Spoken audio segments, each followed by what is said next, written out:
If you boiled down the media's reaction to Paul Ryan's budget to a three-letter phrase, it would be, WTF.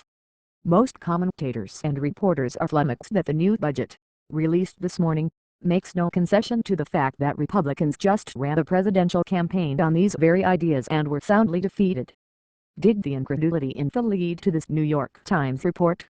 For months after Republicans suffered a convincing defeat in the presidential election, Representative Paul D. Ryan of Wisconsin, the party's vice presidential nominee, unveiled a spending and tax plan on Tuesday that relies on the same lightning rod proposals of his 2012 campaign to balance the federal budget in 10 years.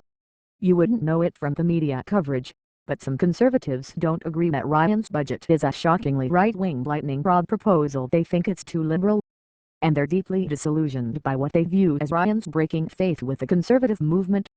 I just got off the phone with a leader of this movement, who didn't want to be named. His group is still deciding whether to publicly challenge Ryan but was happy to share the right-wing case against his budget.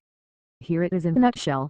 These conservatives believe that most Republican elected officials today lack the gumption and courage to make the cuts, especially to entitlement programs, that they believe are necessary. But they feel they've been making progress. Their big victory this year was getting Republican leaders to commit to offering the budget that balances within 10 years, in exchange for raising the debt ceiling. Recall that Ryan's last budget didn't balance until 2038. They had great hopes for Ryan's new budget, hopes that were dashed when it turned out he planned to keep the $624 billion in tax increases from the fiscal cliff deal. Basically, they see this as a breach of faith. The point of balancing the budget in 10 years, in their view, is to force Republicans to vote for entitlement cuts, and then, they hope, to see those same Republicans get re-elected. This would demonstrate that voting for deep entitlement cuts would not be the automatic death sentence that many Republicans presume and, in time, would condition Republicans to think differently, and much more ambitiously, about what they could achieve. Today, my source told me, Republicans would shy from such cuts, even if they controlled all of Congress and the White House. It's important to begin laying the groundwork now, so that future Republicans will be willing to go much further.